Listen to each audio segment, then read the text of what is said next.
সাইয়েদা খাদিজা রাদিয়াল্লাহু রাসূলুল্লাহ সাল্লাল্লাহু আলাইহি সাল্লাম এর প্রথম স্ত্রী।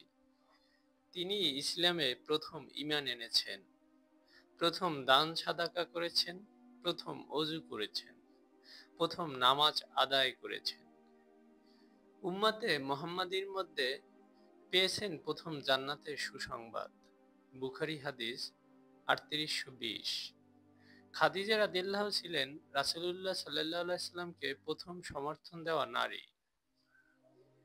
আয়েশা রাদিয়াল্লাহু বর্ণনা করেছেন যে রাসূলুল্লাহ সাল্লাল্লাহু আলাইহি সাল্লাম তাকে লক্ষ্য করে একবার বলেছিলেন, আল্লাহ তাআলা আমাকে খাদিজার চেয়ে উত্তম বিকল্প দান করেননি। কারণ মানুষ যখন কুফরি করেছে, খাদিজা তখন আমার প্রতি ঈমান এনেছে। মানুষ যখন আমাকে মিথ্যা প্রতিপন্ন করেছে, খাদিজা তখন আমাকে সত্য বলে বিশ্বাস করেছে। মানুষ যখন আমাকে সবকিছু থেকে বঞ্চিত করেছে, সে তখন নিজের সম্পদ নিয়ে আমার পাশে দাঁড়িয়েছে।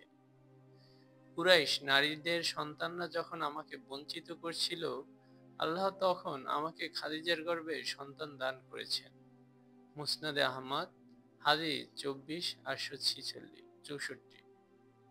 বিয়ের পর রাসূলুল্লাহ সাল্লাল্লাহু আলাইহি সাল্লাম এর সংসারে এসে নিজেকে পূর্ণভাবে সঁপে দিয়েছিলেন খাদিজা রাদিয়াল্লাহু। পূর্ণভাবে ব্যবসায় মনোযোগী একজন নারী নিজেকে বানিয়ে নিয়েছিলেন ঘরের কেন্দ্রবিন্দু। ব্যবসার সব দায়িত্ব এবং সব ধন সম্পদ রাসূলুল্লাহ সাল্লাল্লাহু আলাইহি সাল্লাম এর হাতে অর্পণ করেছিলেন। খাদিজা রাদিয়াল্লাহু সম্ভাব্য সব উপায়ে রাসূলুল্লাহ সাল্লাল্লাহু আলাইহি সাল্লামকে সহযোগিতা করতে সচেষ্ট ছিলেন। অন্য কোনো স্ত্রীর প্রতি রাসূলুল্লাহ সাল্লাল্লাহু আলাইহি সাল্লামের সন্তোষের কিছু ঘটনা জানা থাকলেও খাদিজার সঙ্গে এমন তথ্য পাওয়া যায় না।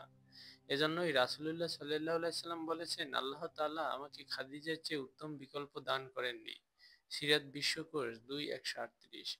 ইমাম ফখরুদ্দীন রাজী রহমাতুল্লাহ তাফসিরে ফরউর রাজীতে সূরা দোহার ৮ নম্বর আয়াতের ব্যাখ্যা একটি বর্ণনা তুলে ধরেছেন। রাসূলুল্লাহ সাল্লাল্লাহু আলাইহি সাল্লাম একবার খাদিজা রাদিয়াল্লাহুর কাছে বিষণ্ণ মুখে এলেন। খাদিজা জিজ্ঞেস করলেন, আপনার কি হয়েছে? রাসূলুল্লাহ সাল্লাল্লাহু আলাইহি সাল্লাম বললেন, দুর্ভিক্ষ চলছে। আমি তোমার সম্পদ খরচ করতে থাকলে তো একদিন সব শেষ হয়ে যাবে। এটা আমার জন্য লজ্জার। আর যদি সম্পদ না ব্যয় করি, তাহলে মানুষের জন্য খরচ করব কিভাবে? আমি তো আল্লাহকে ভয় করি। একথা শুনে খাদিজা রাদিয়াল্লাহু কুরাইশের বড় নেতাদের ডাকলেন। আবু বকর সিদ্দিক রাদিয়াল্লাহু সেখানে ছিলেন। তিনি বলেন, খাদিজা তার যত দিনের ছিল সব বের করে আমাদের সামনে রাখতে লাগলেন। এর পরিমাণ এত বেশি ছিল যে আমার সামনে বসা লোকটিকে দিনারের প্রাচুর্যে দেখতে পাচ্ছিলাম না। এরপর খাদিজা রাদিয়াল্লাহু বললেন, আপনারা সবাই সাক্ষী। আজ থেকে মুহাম্মদ সাল্লাল্লাহু আলাইহি সাল্লাম এই সম্পদের মালিক।